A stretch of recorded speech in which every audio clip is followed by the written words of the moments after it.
Hey there, White Sox fans. Technical difficulties aside, and maybe I still can't be heard, which is probably preferable for all of you. It's been a year since we've had a pregame podcast. That tells you how shitty 2022 was. This year can't be worse, right? It's 2023. Welcome. We're just minutes or hours. Not sure when you're listening, not sure why you're listening that close to game time, but it could just be minutes away from opening day. And it appears that 6 of my very best friends from Southside Sox and the Sox Pop, derived from the Latin Sox Populi podcast, are joining me here to talk about, well, opening day, I guess.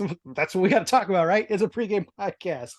Well, we got a lot to get to. I will try to do little intros as we go. Our first round question will be on this podcast, this pregame podcast, something you're excited about for opening day for this season.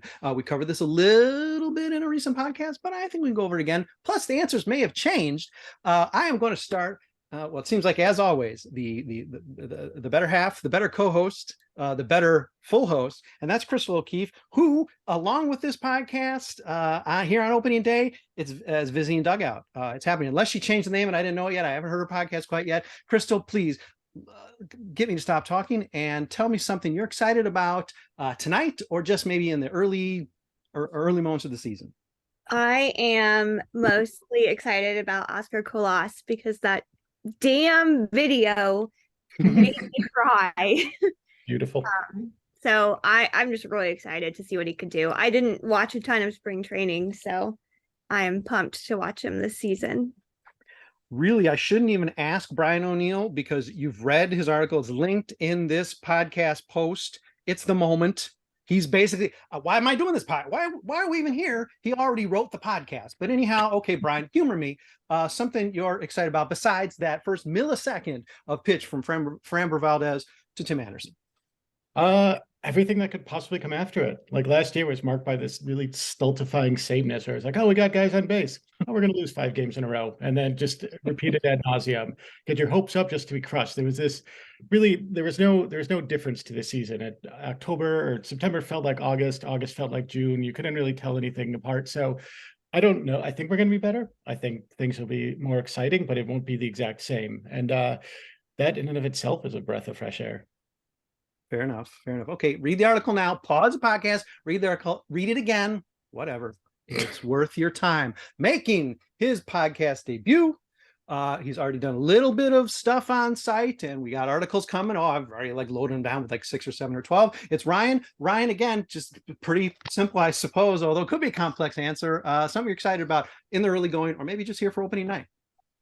Well, I had an answer, and then Brian made me think of something else. And to piggyback off of that, it's very much it's a new season, and we are post Tony La Russa. So I'm ready for a fresh start. Like, my answer was very much going to be, what does Grifol do? What is his effect? And I guess they go hand in hand. What is his effect on this ball club? Is he enough to get them into the playoffs? Does he get enough out of a talent? Are they fundamentally better? Things of that sort. But honestly, it feels like a fresh start now. On opening day eve, if you will, just give us something different than the shit we had last year, because that broke me. Yeah. And Ryiin, that's why we're doing the podcast, because nothing's spoiled yet. The key. Yeah. Last year we had 9 people on our it was another road opener, 9 people on that podcast. By the home opener, it was just me and Adrian Serrano. So hopefully it won't just erode that quickly this year. Melissa Sage-Bollenbach, you've seen World Baseball Classic, you've seen spring training up close and personal, you've got excited. Michael Kopech is your pitcher of the year. Oh, I wonder why. Melissa, tell me, what are you excited about for this season? I'm actually most excited about our $1 billion bullpen this year. I feel I'm watching a lot of the spring training games, and those big guys, they all towards the end were really firing on all cylinders. And then the news that came out today that Liam isn't going on the 60-day IL. So you add Liam back into that and Garrett Crochet into that. If our starters can go 5, give us 5 good, 6 good, it is going to be almost impossible for anybody to get through our bullpen. So as long as we stay healthy, but that's really, I mean, honestly, what I'm super pumped up about. I think we're finally going to get some value out of that mega buck bullpen and see where they can take us. Okay, Jordan Haas, aside from the fact that you're now close enough to the Washington Nationals to know you can't possibly be most disappointed in the Chicago White Sox because it's just too close, and they're definitely going to be more disappointed than the White Sox. What's something you are excited about really heading into this season and tonight? Right, I lived in Rockies country. No, that's true. My bad. There are only two baseball teams more disappointing than the White Sox this year.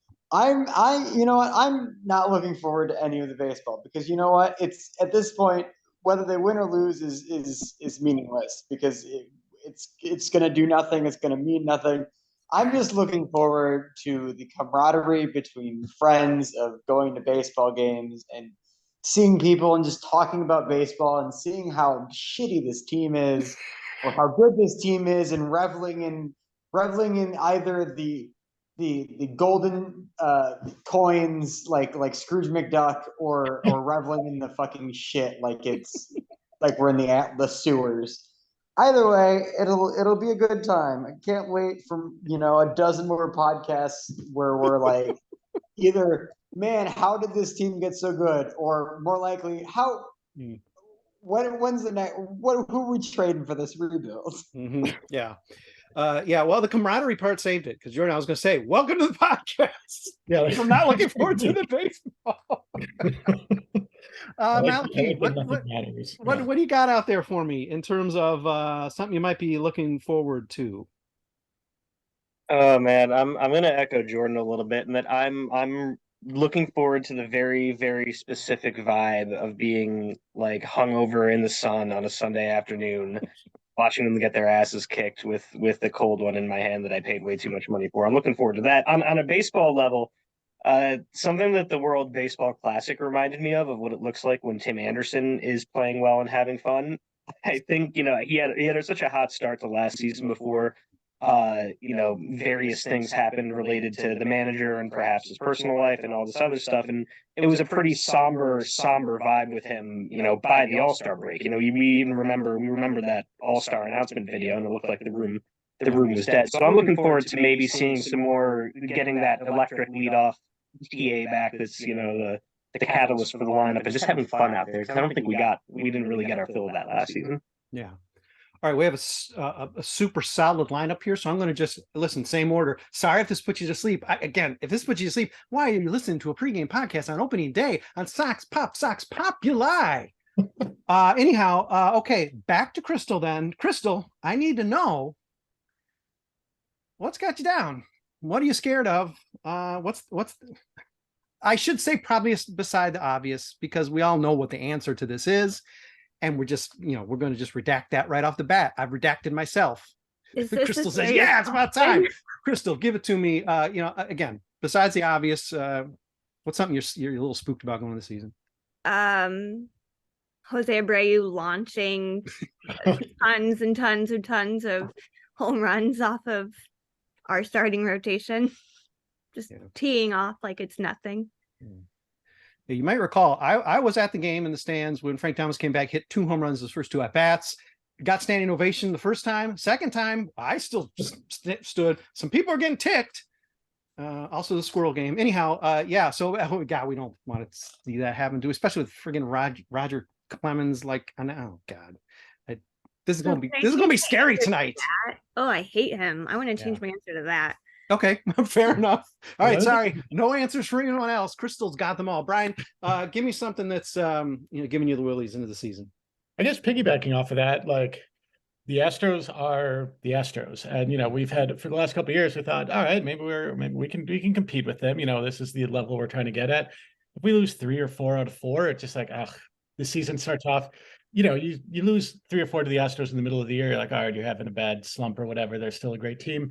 You start the season off like that, just the mountain looks really high to climb, both, standing wise and just metaphorically or metaphysically, or I don't know. Jordan's the philosopher here where everything is empty and bleak and meaningless. But It's still, you know, it just looks bad I'm not looking forward to getting off to a bad start against a team that it's the Astros. Yeah. Last podcast, Dante Joseph pointed out the thing that would get him most excited about the start of the season would be doing really well, maybe even like sweeping. You know, we all laughed and we couldn't hear what else he said because we were laughing so hard. But yeah, the flip side of that is, yeah, they get it handed to them the way, let's face it, it might be shaping up to have happen. Yeah, that's not going to make for a fun home opener. Ryiin, what do you got in terms of, conversely, sort of got you bugged? What actually gives me hope about the series is that like the Astros are missing a bunch of people, but Chrystal mentioned José Abreu in an Astros uniform, and I saw him in the Astros uniform today, and I cried inside. Yeah. But in general, what worries me the most is the rotation. I watched a lot of spring training. I know it's only spring, but redacted looks like horrible. Kopech was sitting 93 top. Like he's had some rough outings. Giolito had some rough outings. Lynn was the only one that looked good in the WBC, and he's 35, 36. So like we also have no depth behind them. So that is really what worries me. And why I'm like I can't really pick them to be better, because I just don't know how that rotation is going to hold up with nothing like barren to back them up. Yeah, I'm looking forward to Malachi giving us some sunshine, because again, podcast just a couple ago, he had an adequately decent vibe, so I'm hoping that his negative answer is minimized. However, we are going to Melissa next, and Melissa, we already know the bullpen's what's got you fired up. Something that's scaring you. Well, I have to piggyback off of Ryiin, because that's exactly what I was going to say. That first of all, Dylan Cease, like how can we even reasonably think that he's going to come close to what he did last year? I mean, I know we'd all like to be like, oh, he's even going to be better, and then he's going to win the Cy Young. Like, how often does that happen? I'm just realistically, I think he's going to have a real hard time even coming close to what he did last year. And then everybody else is truly a question mark. Like Lance looked pretty good in the WBC. But like, I would rather have him be like my 4 or 5 guy. It's like, ooh, Lance Lynn, he's what, 34, 35. He's like the back end of the rotation guy, but yet we're still like putting him at like the number 3 guy. And then, yeah, Giolito, I mean, it's a walk year. So you're all like, oh yeah, he's going to go into free agency. So he's going to have a heck of a year. Well, he's been so unpredictable that I don't know if I even have any faith in that being enough of a motivation, because he's kind of been all over the place. And Kopech, looking awful in his last start, not what you want to see right before they're getting ready to start the real season. I know it's just spring training, but really, like, you should be 95% ready to go. That did not look 95% ready to go to me. So I have real concerns that we're even going to be able to get to that all-star bullpen, because the starters are not as strong as I think we'd all like them to be. Not by a long shot. That's my answer. Okay, Jordan, not that you haven't already outlined pretty well where you're at with this, but maybe something specific that's got you most troubled about the club. I'm troubled about how much control Rick Hahn might have over the lineups and all of the decisions that Pedro Grifol is making, and whether or not Mr. Lawyer over there is going to be able to, make the right decision for this team when he's making them, if he's making them. But I mean, in a more weird, I don't know, general sense, I'm also kind of scared of like getting my hopes up again, because it's like maybe they'll start really well, but maybe they'll fall off, and then they'll fall off the cliff for the millionth time. Like they'll look really good, like they're back in 2021 form, and then we'll hit a wall and it'll suck again, and it'll not be fun. And you know what? As much as I hate losing, I hate when it's not fun. True. Yeah. True. And it was implied but not stated. You were very polite, Jordan, but I think we just need to make it explicit. If Rick Hahn has a lot of control of the lineup, that is a really, really horrifying, horrible thing. Yeah. Okay. I mean, Andrew Benintendi batted third a ton in the spring, and I don't think that's a Rick Hahn call. That seems very much like a Pedro Grifol call. So maybe that's a sign he doesn't have his tendrils, pulling on Pedro, but like he has a lot to prove himself. We have no idea what he's going to do. I've been scolded already by Malachi for misrepresenting his position on the 2023 Chicago White Sox, but still, I'm going to challenge him now to give me some really scary facts that you and your very brilliant analyst mind have come up with to make us think that this is not going to be the team that you are sort of hoping it'll be. I was just referring to talking to Melissa after introducing my my positive vibe. No, Fair. I kind of ride with Chrystal a little bit, and that I think José Abreu in a Houston uniform is probably going to be the most painful thing I'll see this weekend. Again, as far as the actual baseball goes, man, there's going to be a time within the first 3 or 4 games. We've already talked about how the starting pitching, there's not a lot behind there if somebody falters. There's going to be a moment early in the season when they're in a big spot, a really big spot. And like Jimmy Lambert's going to be in the game, or Jose Ruiz is going to be in the game, or Jake Diekman's going to be in the game. And you're going to say to yourself, is this really the best we could do right here? And that's the depth issues of the 2023 White Sox in a nutshell. I think those kind of moments are going to happen a lot earlier and a lot more often than we would like. I'm not looking forward to seeing the first time where we really have to hold our breath and cross our fingers for Jose Ruiz to get us out of the jam this time. Yeah. Okay, we are going to get to the most awaited part of this opening night preview podcast, and that is shitting on the Astros. But first, we're going to do a speed round, and that is the Astros come to Chicago in May. I need to know with a quick yes or no, or relatively quick yes or no answer from each one of you, whether or not in May José Abreu's number will be retired, a la Harold Baines. Chrystal, what do you think? No, Okay. they don't care enough about him anymore. They let him walk. Oh, I see. Yeah, well, they traded Harold, but okay, Brian.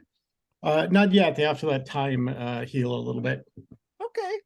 All right. Ryiin? I agree with that. It's too soon. He just left. He still has a few more years left in him. Maybe once he finally retires, the first time he comes back, yes.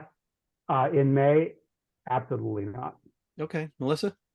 No, I think after he talked a little shit about the team, I think there might be some chapped asses out there. So I think there's going to maybe need to be a little bit time to heal on those. Okay. Jordan? Was he wrong? Was he wrong though?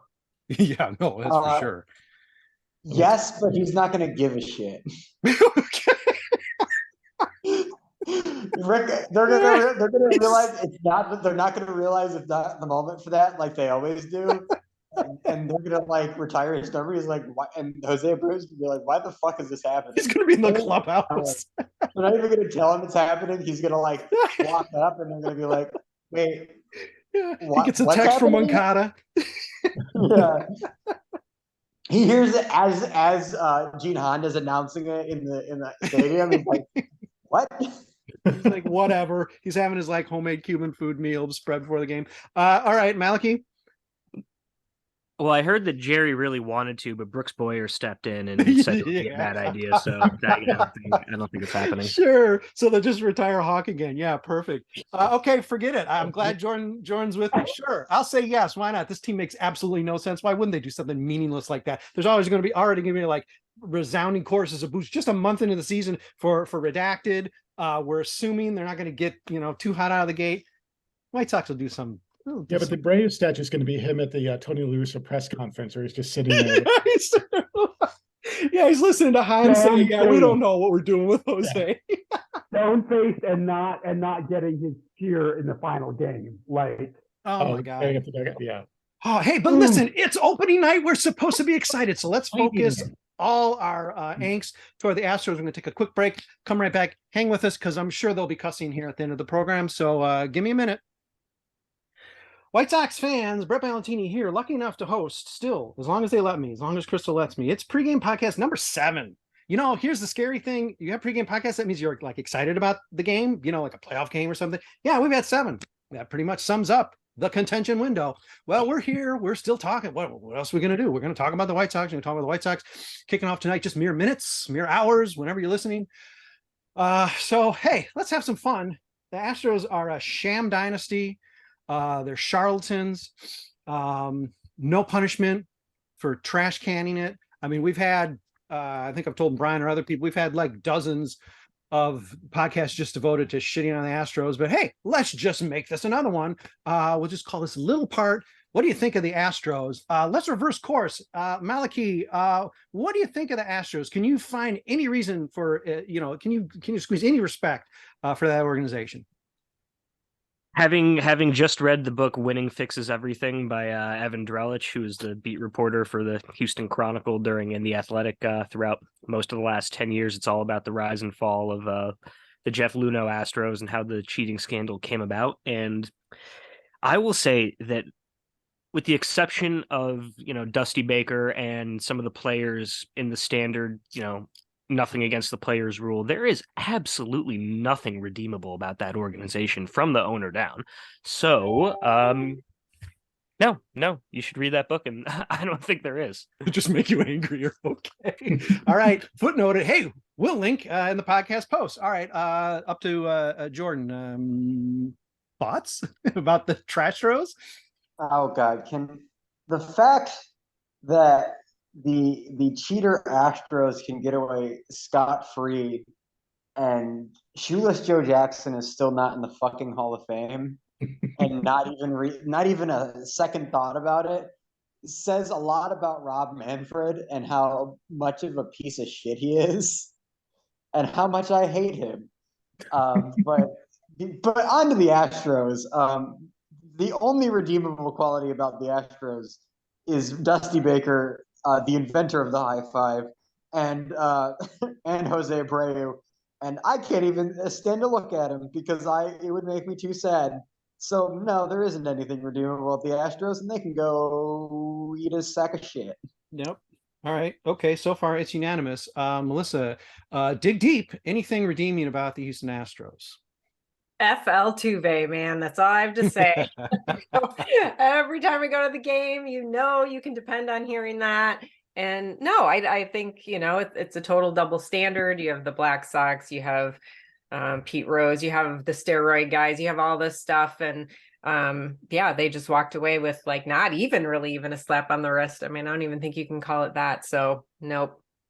I like having debates with like Houston fans, or not debates. Why would I debate with a Houston fan? Like, waste your time like that. But the point they make, or it's like, well, the Black Sox or whatever. I'm no Black Sox apologist, but they cheated to lose, and they were pretty well punished.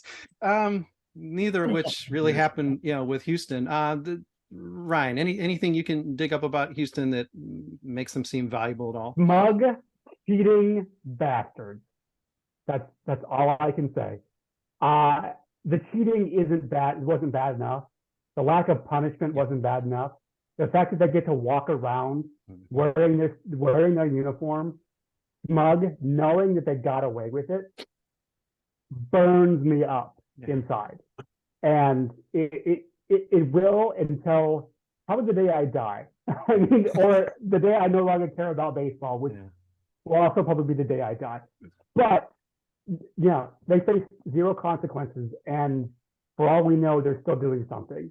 Like, they turned a blind eye. It was a slap on the wrist, barely a slap on the wrist. The smugness is just too much. And the scary thing is, it's not like somehow, time starts to, wash a little bit of stuff maybe or whatever. The press conference where they apologized, they were fucking smug. And I mean, there was never a point where there's any regret whatsoever. Worth pointing out, Sam Sherman on our contrition. Yeah, absolutely not. Sam Sherman, in talking to Danny Farquhar, way back in the Sports Illustrated days, you talk with him, and I remember Danny telling a story to Sam of like, as we know now, Danny sort of like sniffed it out, right? And he said after that game, he was just standing, waiting for a beat reporter, even someone from Houston, to ask him about, the whole incident about him, them sort of discovering what was going on. And nobody did. This could have really broke differently and faster, and maybe, in a even more infamous sort of way. Brian, okay, come on, throw me some poetry here. Anything you can possibly squeeze out of the Astros that would make you say, yeah, well, okay. I guess there are two slight things. One is that they actually do a good job in an organization that I would like to follow, where even when they lose veteran talent, they replace it with younger talent. Whatever you can argue about how the organization runs in its corrupt, internal, kind of broken, sludgy way, like they actually do a good job of keep replenishing their talent, which makes me really jealous. And kind of tied to that, they from an ethical level, they represent the moral quandary of fandom, I guess. Like, what would I tolerate? I don't, the Blackhawks, all their titles are retroactively just tainted. I hate that I rooted for it. The Astros, if the White Sox did that, would I be able to justify it? Like, to think that, well, yeah, everyone cheats. We just cheated a little bit more. We just got caught, the haters, whatever. So, it makes you dig deep into yourself and look up your ethics and morals. And at least from this point of view, because we never win and never cheat to win, I can at least say, nope, I wouldn't have done that. So they let me feel superior without even risking my ethics. Without winning a game. Yeah, AKA the Ricketts conundrum. And I'll tell you right now, I think we've already sort of alluded to this. If the Ricketts owned the Chicago White Sox, I would not be a Chicago White Sox fan. I know a lot of Cubs fans say, my fandom goes deeper than that. It's gone longer than that, blah, blah, blah, blah, blah. But yeah, keep talking to the fucking clouds. No. That's no. Chrystal. It better go dormant. Okay, Chris. Oh, by the way, Brian, easier to replenish the way they are when you're in the ALCS every year because you cheated to get there and won a couple World Series. But yeah, I get that there's a point that's a little more, there's a finer point beyond that. So I accept. You're not an Astros apologist. I'm not going to tab you that. Chrystal, please let them have it. So, I will say the person I talked to on visiting dugout was very pleasant. He agreed to come on despite knowing that this was for the White Sox, and he was wonderful. And I have met wonderful fans. There are a few, and I will say not everybody went unpunished. AJ Hinch had to go back to Detroit, but at least there was that. But man, I'm just ready to just let them eat shit all season. Like, I don't wish ill upon anyone except for the Astros at this point. Fair. Like, I hate the Astros more than I hate the Yankees. Oh, absolutely. That's saying something. I agree. Yeah. For those people who lament the fact that the AJ Hinch signature went out on the White Sox tweet about La Russa or whatever, like, oh man, he's analytics. The fuck, really? That's the guy we want. Those are the options. La Russa, forget it. Hinch, really? He deserves Detroit. Let Detroit have him. Jagbag. Okay, here. Nobody asked me, but okay. Yeah, hey, look, here's the positive thing. I'm wearing orange. It's solidarity there. Fuck you. No, not for the Astros. Screw off, you sons of bitches. No, come on. And listen, I'm glad you had a nice conversation. Listen, we don't Fans for Sports Network burning bridges right off the bat. Listen, come on, we're all having fun. But fuck them. They got no. And then again, I think what Ryiin really hit something. I know we all feel it too. The smugness about it, and again, it doesn't necessarily extend to the fans. But come on, there are meatball fans everywhere, and I'm guessing in Houston maybe a higher quotient than average. They're like, oh yeah, we did nothing wrong. Yeah, just look at the trophies, man. Look at the pennant. That's not cool. It's a shamelessness of it. The shamelessness of it. Yeah. No point. I don't know. Is there a way, we're running out of time, but is there a way we can run this back to the White Sox? Okay, let's do a quick speed round. We have 4 minutes left, so let's make it somewhat quick. And again, this is something we sort of foreshadowed in other podcasts earlier. Oh, just like, 36 hours ago. Chrystal, give me the player you're most interested. It could be for a negative reason or a positive reason. It might not even be a player on the White Sox. I won't even restrict to the White Sox. Player you're most excited about seeing this year. Well, I know I said Oscar Colas, but at the same time, I want a healthy, good Yoan Moncada. That is who I'm excited about. He seems like he's back on track. Yeah. So I want healthy Yo-Yo. Come on, Yo-Yo. Brian, who you got? I'm not the most excited about it, but I think if Benintendi does like 75% of what he can possibly do, that's the way that season can hinge. Like, that's the kind of player that we need to just live up to, like his percentiles, and then we might actually have a little bit of depth and a little bit of possibility and chance. Not, I mean, I'd rather say I love Moncada and all those other guys, but Benintendi is like, all right, maybe if this works out, we'll see. let I me will edit that. say, For, go ahead. Astros are scared of Benintendi because they have like PTSD from him catching the ball in game whatever, and they lost the ADLS a few years ago. That's Just stay out of the net. Don't secret get caught in the weapon. net, Benintendi. Don't get caught in the net, and that's I think about what Brian just said. Ryan, Don't pull an Eloy. As Yeah. as much as I aspire to be as cool as Chrystal, I love Moncada. I want to see Colas.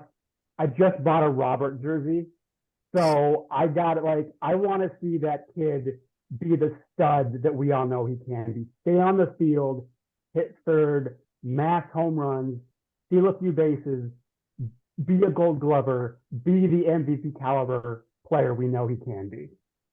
okay, Melissa, Jordan, and Malachi all get to say theirs at the same time. I want to see if anybody dovetails all together. Okay, 1, 2, 3. Who is it, you guys? Elvis. Lucas Giolito. Elvis, Eloy, and Jordan. Lucas Giolito. Giolito.